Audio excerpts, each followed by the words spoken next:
London, a city built on layers and layers of history from the Romans to right now. One story piling on top of another. Millions of lives lived on these same streets throughout the centuries. It's been my home nearly all my life. Like so many great cities, London has generated huge amounts of wealth. But at the same time, there's been a lot of grinding poverty here. People drawn to the city by its possibilities, but when they've got here, finding that it isn't a city where the streets are paved with gold. I'm exploring a story that happened right here, in what at first glance looks like one of London's smartest areas, just a few hundred metres north of Oxford Street. Beyond the posh facades, an archaeological excavation is revealing that there's another history just below the surface. Just over there where that new development's going up, amid all the concrete and steel and wood, archaeologists have been investigating a graveyard that's over 150 years old. It's where some of the poorest people in Georgian and Victorian London were buried, the inmates of the workhouse. It wasn't built to be comfortable, it was built to be incredibly functional. It's like super worn down on one side. This remarkable excavation is throwing new light on the shocking reality of the lives and deaths of the people who were forced by poverty and illness to live in the workhouse that loomed over the cemetery behind it. It's a workhouse that's just about the most notorious you could possibly imagine.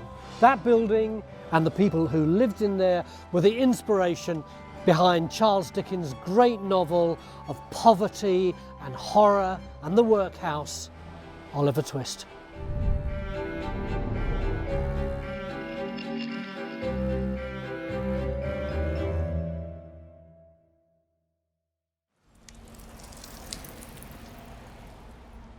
I'm starting my quest at the Charles Dickens Museum.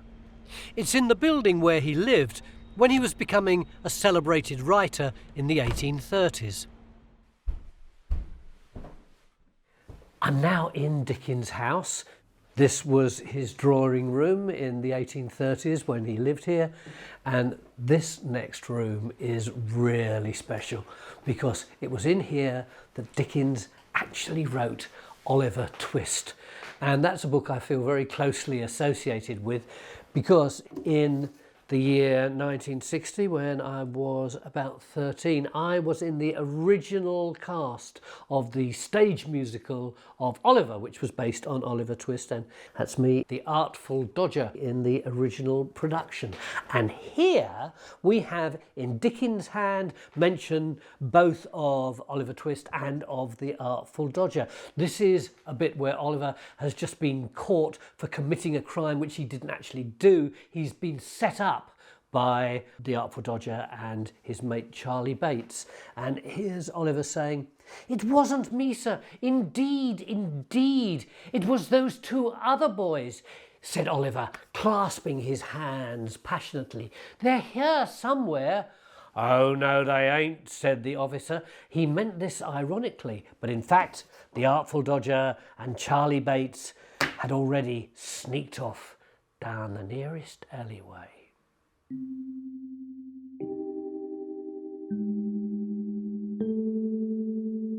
Oliver Twist's story begins in the workhouse, a grim place of perpetual hardship where he was born to his unmarried mother who dies in labour. 200 years ago, this was the last resort for people who had no other means of support. This book contained a powerful indictment of life in the workhouse. Starvation, diets, and the brutal exploitation and lack of care by such characters as the notorious master, Mr. Bumble. Here's the famous moment when young Oliver asks, "Please, sir, may I have some more, please?" The excavations we've been following are at the former workhouse on Cleveland Street, first built in 1778.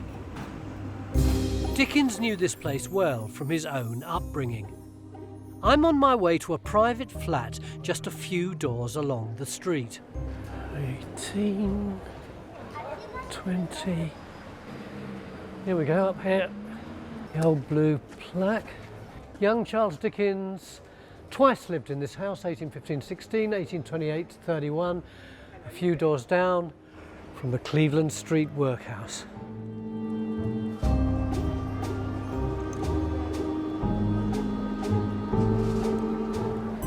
Imagine being the young Charles Dickens looking out of this window, as he undoubtedly did. And the sights and the smells and the noise of 19th century London. They had a bell, a special bell in the workhouse. It rang once in the morning, once in the evening, once in the middle of the day, and it was specially designed to be heard all over the place. And that was the sound of the workhouse. And the smells coming off the workhouse itself, all the dust from the carpet beating and from the stone crushing. And of course, in those days, you'd have thought it was miasma. You'd have thought it was full of disease itself, and that if you breathed in, you might actually end up with some terrible disease or else be incarcerated in this terrible place for the rest of your life. Can you imagine what it must have been like? You're here, you're looking out of the window, and just round the corner is a place of terror, somewhere that you would dread having to spend the rest of your life in. And all the kids running up and down. You wouldn't know if they were just local kids, hello little kid, or if they were incarcerated in the workhouse and just getting a quick breath of fresh air. Nowadays, this part of Fitzrovia is gorgeous, isn't it? But in those days, I wouldn't have wanted to live here. Though this is a nice, respectable house today, it was far different 200 years ago. The Dickens family was on the brink of poverty itself. Charles's father was sent to debtor's prison in the 1820s, and young Charles went out to work sticking labels on bottles. You can imagine the despair they must have felt. He wrote later, "No words can describe the agony of my soul. I felt as though my early hopes of being a distinguished and learned man were crushed in my breast." Although Dickens set Oliver's workhouse in a town outside London, there's plenty to suggest that he based it on the real workhouse in Cleveland Street. The book's full of clues to places and people who Charles saw from his own home by the workhouse. So that's the house where Charles Dickens lived, and it's in view of the workhouse, which is there, and you see those top windows there where the women lived, and from there they could see the pawnbroker's shop, which was there. And that's exactly what happened in Oliver Twist. The women in the workhouse saw the matron going into the pawn shop. Not only that, but a bit further down the road, just in front of that pub, there used to be a tallow maker's shop. And what was the name of the tallow maker? Bill Sikes, the very name of the wicked villain in Oliver Twist. Dickens wrote his story of Bill Sikes and Oliver Twist 50 years after the Cleveland Street Workhouse was first built.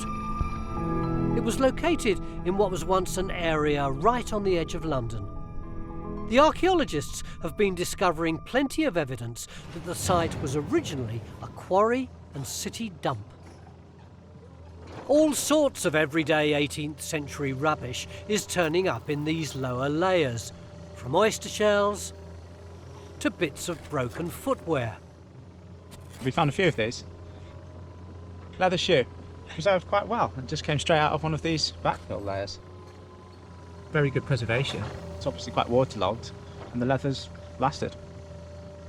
This part of London developed quite late, and it's really interesting. This whole bit of what now looks like central London was once just on the outskirts and was used just for quarrying out stone.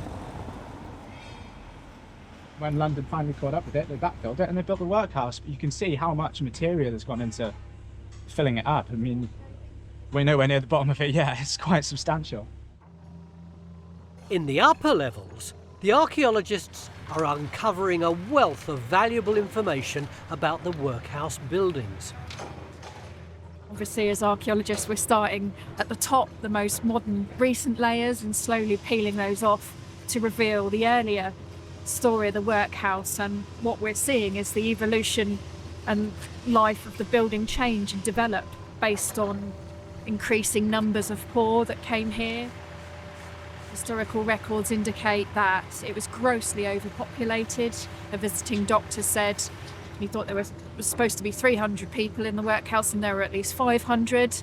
So we're seeing very quickly, in a short space of time, this building grow and evolve to respond to the social pressures of taking care of all these people who were desperate.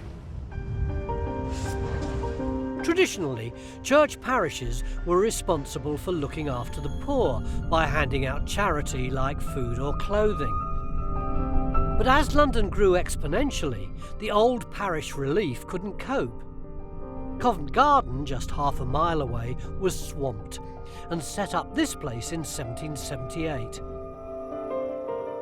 It's typical of the time, as I'm finding out from historian Professor Emma Griffin. I think we've got a really slow, gradual change that's occurring all through the 18th century.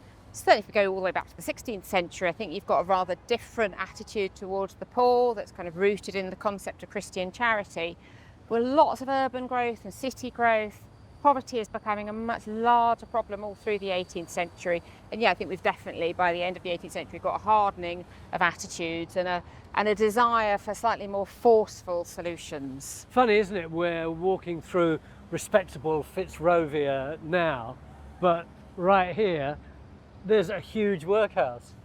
London is a huge global city, even in the 18th, one of the biggest cities in the world, even in the 18th century. That means you've got really big social problems and you've got big solutions that are being kind of proposed to these problems of poverty. I know there are terrible stories about workhouses and I wouldn't want to underestimate those, but it's a pretty gorgeous building. It's a really fine building, and I always find that, a really striking aspect of Victorian society and the 18th century generally, when they're looking to solve social problems, whether they're building prisons or schools or hospitals, workhouses, they actually put up a really fine building. If you were too ill or unable to work, you stood a good chance of ending up here at the workhouse on Cleveland Street.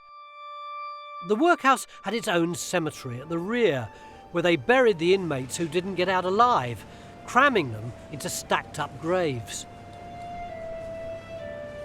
This is the poorer population, so they can't really afford lavish burials, and therefore they just kind of stack them on top of each other to save space and obviously cost. So that's why we find them in such high stacks. I've excavated 7 already, and there's no signs of it flattening out, which means there's probably still quite a few buried below. A lot of them as well are basically sitting upright, as you can see with this one. It looks like it's almost sitting vertical. He would have been buried flat in his coffin, but because of the soil conditions that the coffin was buried in, it's actually caused the skeleton to slump quite severely. Directly below, we have the skull for the skeleton below. It looks like they're buried together, but they actually would have been buried separately, and this one on top is now slumped onto this one.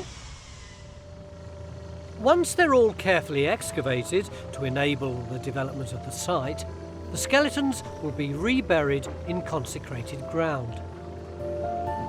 One big interesting factor here is that obviously we're dealing with quite kind of poor burials. We want to give these people a voice, and we want to kind of make them stand out in history, and we want to have records and we want to show their place in society compared to the rich and compared to those who could afford more lavish type burials. As the cemetery is being excavated at the rear, renovation and construction work is well underway in the main workhouse building.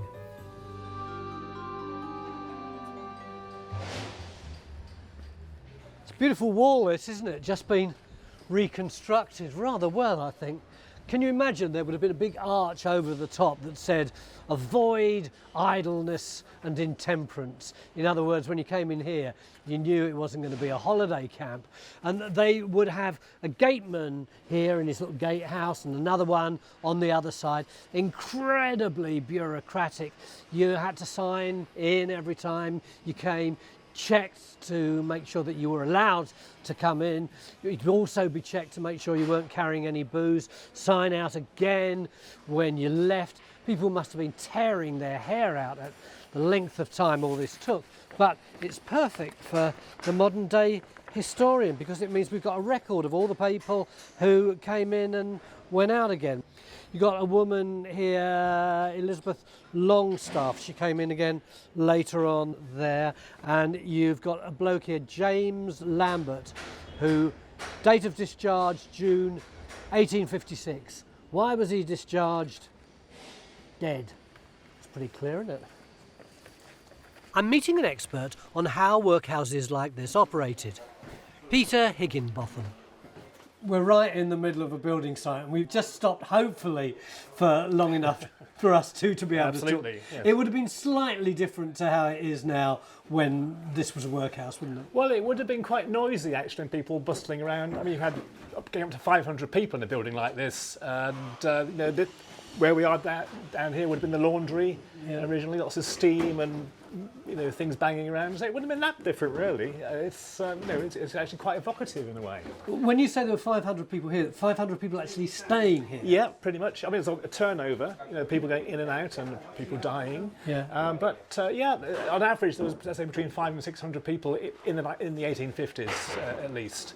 I've actually got a map from the 1870s here, where it shows you actually some of the individual rooms labelled. So we're actually down here underneath what was known as the infirm wards for females. So you've got this division down the whole site, really, between the males and the females. So you weren't even allowed to stay together if you were married? Well, there was in theory a provision for elderly married couples to have their own accommodation, but that was more theory than practice. Yeah. When you came in, you were put into a category, so male, female, elderly and infirm, able-bodied and children. And the idea was, once you came through the door, you wouldn't have any contact with any people in the other groups until you left the place. What about food? Is the Oliver Twist image of the bowl of gruel and only one, is that it? Up until, say, the 1830s, it was up to each individual parish to decide what to dole out to their inmates. So here we actually have the example of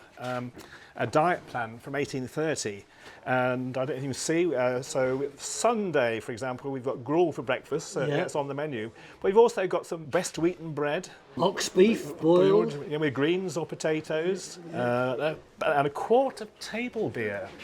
Presumably that wouldn't have been very alcoholic. No, it would have been wheat beer or small beer, it was known as. A lot of places the water wasn't terribly good, so wheat beer was often provided as a healthy and possibly more attractive option. The thing, though, is you always have to compare it to what life was like for the poor people outside the workhouse. It's very easy to say, oh gosh, what boring food. But you've got, 3 square meals a day, and for a lot of poor people outside the workhouse, they were scraping along, possibly get 1 meal a day. So how did people come in here? Did they volunteer to come in because their life was too rough? Were they dragged in off the streets? You were never put in the workhouse or sent to the workhouse, you were offered the workhouse. You weren't forced in. Some people, though, really had no option. If you were elderly and infirm and no family around to look after you, you pretty much had no choice. Did some people stay here for years and years? We got a very good picture of that from a survey that was done in 1861, which I've actually got a copy of.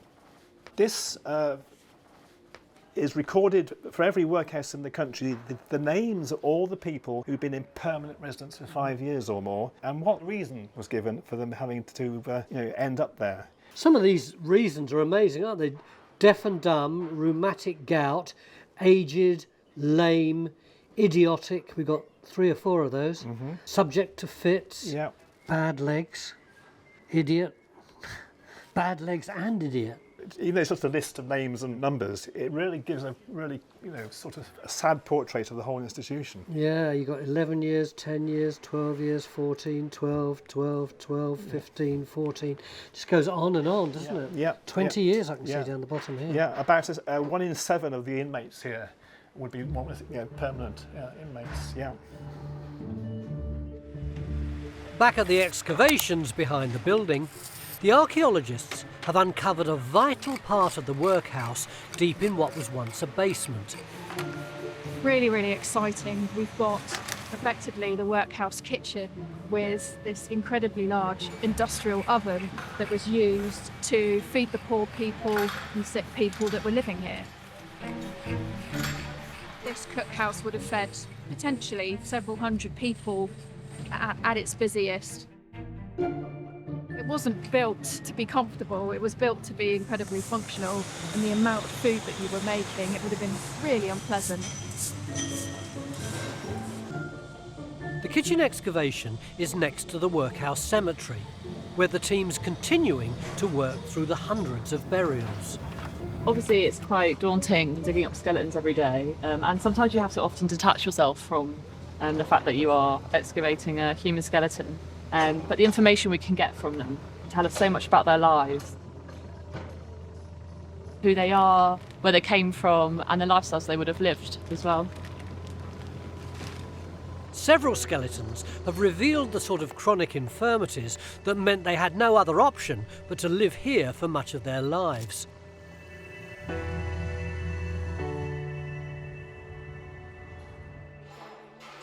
Archaeologist Claire Kogar has shown me some extreme examples of deformities discovered among the skeletons. What do the bones tell us about illnesses, diseases, that kind of thing? Well, they can tell us so much. I mean, here we've got a really painful looking congenital defect where you've got fairly normal leg on this side, and on this side you've got an extremely deformed bone here. No surprise someone poor who had that sort of injury would end up in the workhouse because they wouldn't be able to physically undertake manual labour, which is a lot of the work the poor did. Another extremely deformed bent bone here, probably rickets. What was the state of the bodies? It was quite different on site, actually. A real variation between two large groups of burials. The plans of the excavated burials reveal that the density and care was very different between the local parish graves on the south side of the cemetery and the paupers' graves that filled the rest. Along the southern cemetery wall, we had very neat, arranged grave stacks and burials, respectfully laid out, organised, ordered. And in the north and centre of the site, it was a completely different situation. You sort of had herringbone pattern of burials and graves cutting one another. Everybody crammed in 5, 6, 7, 8 skeletons in one stack. And given the short span of this burial ground, 60 years, the existing graves would have been visible, and yet they weren't bothered enough that they would just cut through wherever was easiest and chuck the next one in. The 1830s saw a very significant change in the way the state dealt with the poor. The old parish relief that had helped set up this workhouse was swept away, and a new law, the Poor Law Amendment Act of 1834, attempted to standardise the use of workhouses right across the country. In the pub opposite the workhouse, I'm meeting up again with social historian Emma Griffin. Before the old Poor Law, parishes would really make up their own minds as to what to do. So they might think, oh, well, Dad is working, but he's not earning very much. Let's give them just a few loaves of bread, or let's give them a few shillings. That will be enough. As quite a cheap solution.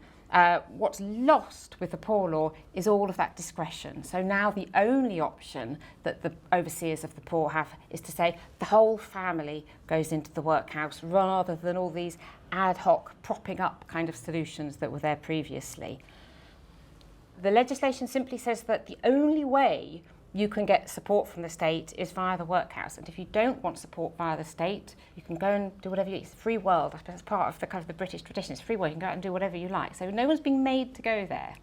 It must have cost quite a lot of money to build and run all these workhouses. Absolutely. If you put the whole family into the workhouse and you provide all of their lodging and you provide all of their food and none of them can go out and do any kind of work, that is going to be a much more expensive solution. And that's why it has to be punitive and unpleasant, because the whole idea is if you make it unpleasant enough, people won't choose to go there and they'll look after themselves and they'll sort themselves out rather than relying on the state. After the workhouses had been running for some time, were there a lot of reformers thrown up who were going, hey, wow, actually, this is too cruel, you've really got to change your thinking? The conditions in the workhouse are often very problematic, and reformers do become aware of the kind of abuses in the workhouse. And I think there are kind of ideological objections that kind of the ideas of Victorian Britain was about freedom and progress and civilization, and actually locking people up and separating them from their families and taking away their kind of means of support and community are slightly antithetical to British ideals and British values. Hindsight is a wonderful thing, isn't it? But when this huge rise in urban poverty happened, it must have been absolutely terrifying, and people didn't have models that they knew would work. So however ghastly we may think of it now, was actually an experiment to deal with a very real problem. It is. There are very real problems in the Victorian cities. There's family breakdown, there's problems with alcoholism, there's problem families without male breadwinners, there's poverty, there's ill health, there's every problem you can imagine. And they're really concentrated and they're really visible. So it's very, very different from the old village life. And these are kind of attempts at solutions. Yes, they look very pretty poor to our perspective. I'm not going to deny that. Following the introduction of the 1834 Poor Law, our workhouse on Cleveland Street was reorganised. It became the main workhouse for a group of parishes and organisations around London's Strand area, and it was renamed the Strand Union Workhouse. Some incredible humble items have been found in the debris around the burials, including clay pipes and simple personal items like brushes and combs. Also among them is a little treasure that shows X marks the spot, an official Strand Union Workhouse mug. To have any finds at all in a workhouse is good, because obviously these people were coming from, they were at their lowest point in their life, had resorted to, living and working in a workhouse, doing very laborious jobs. So they had something, and that's saying something, because a lot of the people, even the people who are buried, very often we find the bodies completely bare. They really died with the clothes on their back, and that degraded over time. So there's just literally the bones. The only thing in the coffin with them is themselves. Another new law of the 1830s, the Anatomy Act, also dramatically affected how the poor could be dealt with after they died.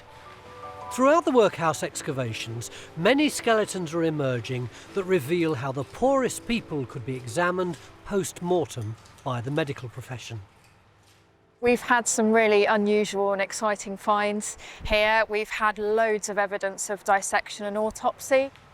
Effectively, any unclaimed bodies in the workhouse, of which were the majority, could be dissected. So you can see surgeons and doctors of the 19th century exploring the human body, learning more about it via this sample of cadavers that they would obtain from the workhouse.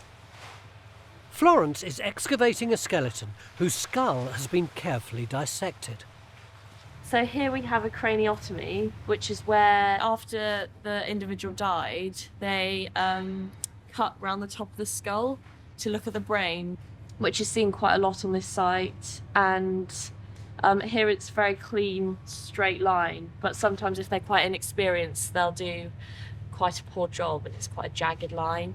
This one looks like quite a clean line here, so they've done a good job. The dissection of the poorest of the poor after they died is evidence of the shifting lives of many people in the 19th century. I think the thing that shocked me most about all the bones that were found on this dig was the number of them that had in some way been butchered, presumably for medical reasons. What was going on there? As we know, particularly in a place like London, with a very large and mobile and transient population, you will also have many people who don't have family, and that's part of the reason why they're in the workhouse. So when they die, nobody comes to collect their body, nobody wants to take them away and bury them. Then the workhouse have the right to send that off to the hospitals to be experimented on, and then it's going to come back to the workhouse, and that's when it ends up in the pauper's grave. And that's why in this particular excavation, there's so much evidence of bodies having had work done on them. It's shocking how disregarded these people seem to have been in both life and death, lost to history. But imagine if you could hear the distant voices of the inmates of the Strand Union Workhouse. Well, you can, thanks to a groundbreaking project being carried out in the National Archives by Paul Carter. Paul, I love really big chunky books like this. This seems to be real history. It is. And although you're right, we're looking at books, but books of letters, individual letters sent in. What are the letters? So the vast majority come from the administrators, but within these are letters from the poor themselves. If the poor write into the central authority in London, they're treated just the same. What kind of things were the paupers writing in about? What were their complaints? There's a whole range of these. If we look nationally, we see ill treatment in the workhouse, beatings, refusal of medical care, refusals to give food. The majority of the letters, maybe about 80 to 90% of the letters, in some way reference health. All the letters in these big volumes cover just 2 years at our Strand Union Workhouse. So this is a letter. It's from a man called James Noakes, and he's writing on behalf of his daughter, who's in the workhouse. She's had a child out of wedlock.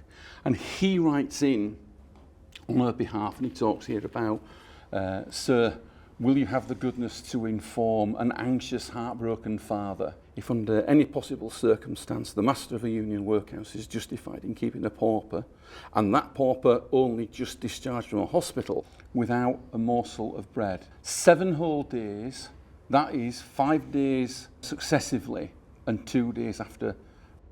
So he sets out his case. But what I think is really interesting about this letter is these sort of words. Is it justified? Does the law allow these things?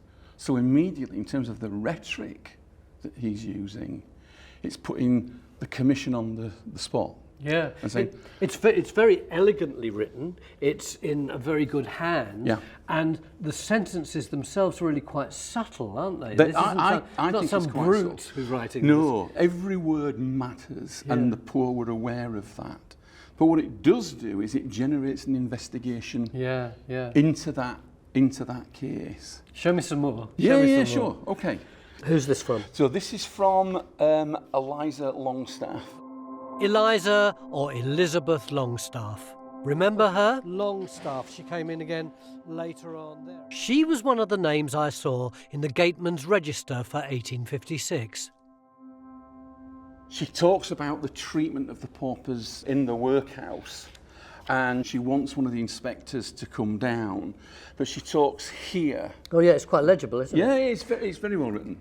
I cannot mention a quarter of the innumerable acts of brutality that goes on in that wretched place. Oh, this is an interesting bit here. Please to allow a reporter to attend, as they don't like the truth to be exposed. Does it mean a journalist? She's asking for a journalist. Yeah, she's asking for a journalist. That'd be quite a staple of all of this. Yeah. But of course that means that any accusations of ill treatment, any accusations of punishment, they're going to come up in those meetings, and that will then get reported in the press. And if you have a very thin skin about this as a guardian or a master, you don't really want anybody else there. Okay, so this is a letter from one of the inmates at the Strand. It's from a man called Archibald Young, and he's in the elderly ward. He's in the elderly men's ward. And specifically what he starts with is that the toilet outside of this particular block has been locked up by the master. No explanations of what's happened. It's not, and people have to travel the whole length of the workhouse now to use toilets elsewhere. And interestingly, I think he refers to the consequences of this. Yeah, now this has already been the death of one man of the name of O'Brien, who was found dead in his bed after he had returned from the water closet down the yard.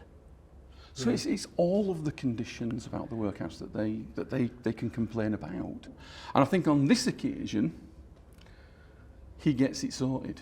He gets his toilet? It's what the master says is that the toilets are dirty. Yeah. So the commissioners say, well, clean the toilet. What this does is give us a snapshot into not just an oppressive organisation, but how people work within that organisation, how they express themselves, how they try and work the cracks, as it were, the contradictions within it, and try and make their lives better.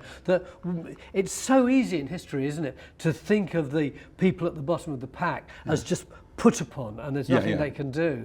What we've got here is people working out ways of expressing what the problem is, working out ways to exploit the law, highlight what's going on. Can I have a reporter in, please? Because people aren't going to believe just me. These are people trying to take control of their own lives, not always being successful. No. And I imagine there must have been some horrific failures. But these aren't passive people. No. They're really active. But we see that the letters that are in this archive, the poor, they're not only are they not voiceless, they're kind of screaming at us from the archive. There are thousands of voices in here, you know, and they deserve to be surfaced and heard. Fortunately, there was someone else speaking up for the inmates of the Strand Union Workhouse, Dr. Joseph Rogers. He became the physician here in 1851 and was instantly appalled by what he found. He wrote about what he discovered. The noise was so great that it effectually deprived the sick of all chance of sleep. Nurses were frequently under the influence of drink.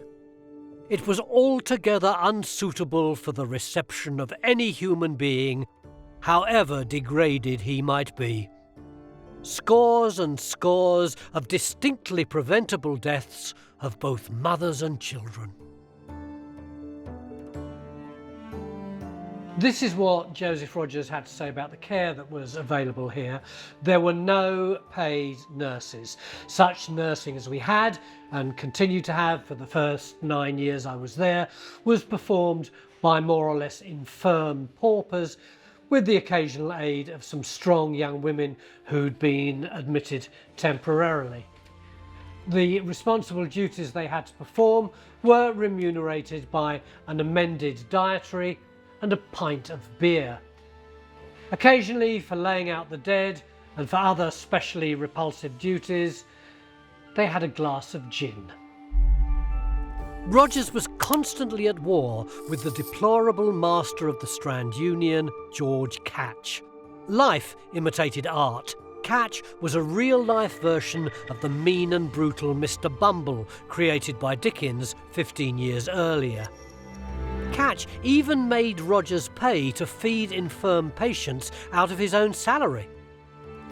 Rogers' work led to several investigations, and he was skilled at getting influential people interested in the plight of inmates, celebrities such as Charles Dickens. Dickens knew all about the pull of poverty. In the 1850s, when Joseph Rogers contacted him, he was at the height of his fame and still firmly focusing on the plight of people on the fringes of Victorian society. Dickens used to walk through the streets of London 10, 20 miles at a time. As a journalist, he was interested in contemporary people and the kind of lives that they led, but not the rich and the famous. What fascinated him were the marginalised people. He used to walk through places like Covent Garden in the early hours of the morning just so that he could witness the plight of the very poor.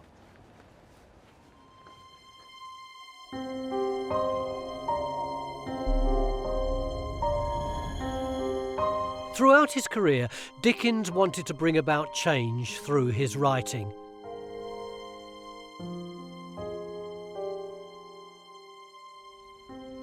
Back at the Dickens Museum, I'm meeting an expert on his work, Dr. Emily Bell. And kind of Nicholas Nickleby.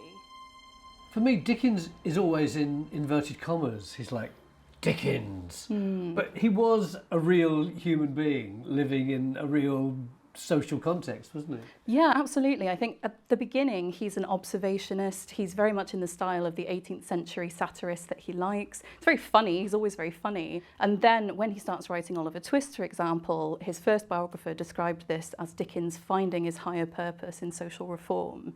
And he actually starts to take on particular kinds of legislation, particular kinds of social issues, and really try and make a difference when it comes to those and how the public think about them.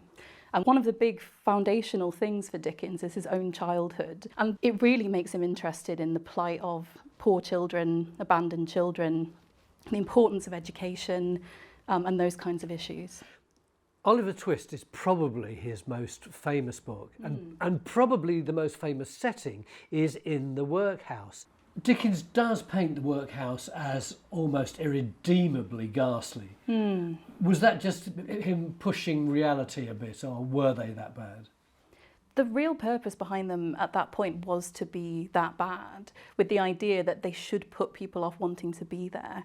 And the change in the law was interesting in Oliver Twist because he is writing about the past, so he's invoking the kind of old poor law, but directly also responding to the new poor law.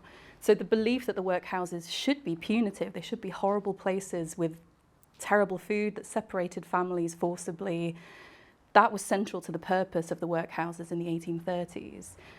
And Dickens would later go to workhouses and write about them. So he knew the insides of workhouses pretty well. Yeah, absolutely. And we have an article from later in his life, published in 1850, called A Walk in the Workhouse. And in that, he describes the conditions. And it's a really interesting piece to compare to Oliver Twist, because it's not entirely negative. And the people he speaks to, they sort of seem like they've been primed to say the right thing. They get asked the same question a lot of, are you getting enough food? And they say, yes, enough food, but a little bit more would be helpful. But he also makes it really clear in that article multiple times that they would be better in prison. He says it would be better for an inmate to bash all the windows in and be sent to prison, and they would have better conditions. Was he an activist? Was he driven to try and make the world a better place? It's a really interesting question, and there are so many things about him that would suggest yes, that he was very active in his political engagement. He was tackling very specific issues with his novels, whether it was the new poor law in Oliver Twist, the Yorkshire schools in Nicholas Nickleby, education in hard times. And both at the lowest level and at the highest level, his works are being read and they're having an effect on hearts and minds. Dickens' London was the best and worst of times. Many of the great buildings and spaces that we know today were being created. The National Gallery in the 1830s, Nelson's Column in the 1840s, the Houses of Parliament in the 1850s. But Dickens wrote fervently about how these modern wonders were springing up right alongside poverty, homelessness, and the workhouse.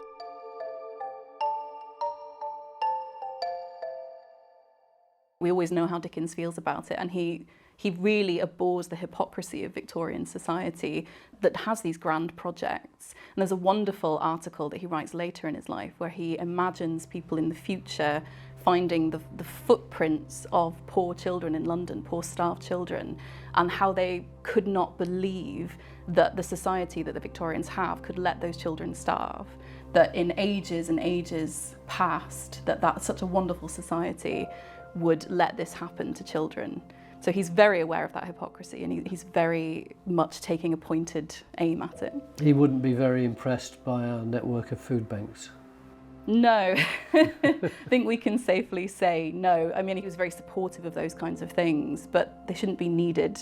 And I think that's a sense that Dickens gives of these things shouldn't be needed. And although he does what he can as an individual and as a writer, he's very aware that there's more that should be done. It's been a remarkable experience, exploring the finds in the workhouse and its cemetery, a reminder of the real people who battled to survive in the shadows of one of the richest cities on earth. Has it affected you? How do you feel about this site? This project's very special to me personally. I've been working on it since 2018. You know, I like the story of the poorest people, of normal people, the archaeology of the working class. And archaeology is the study of people, of humans and activity. And here we were excavating the people that were treated as the lowest of the low, the poor, the destitute, the faceless in terms of history, and yet we're giving them a voice. History can often seem shocking and unkind, revealing aspects of the past that appear harsher than today. But think again. This workhouse represents an attempt to deal with a challenge that's still with us. In many ways, London hasn't changed much, has it? There are still massive concerns about homelessness, unemployment, how people with disabilities are treated. We all feel a sense of outrage when we find out what happened in places like that 200 years ago. But how will history judge us now?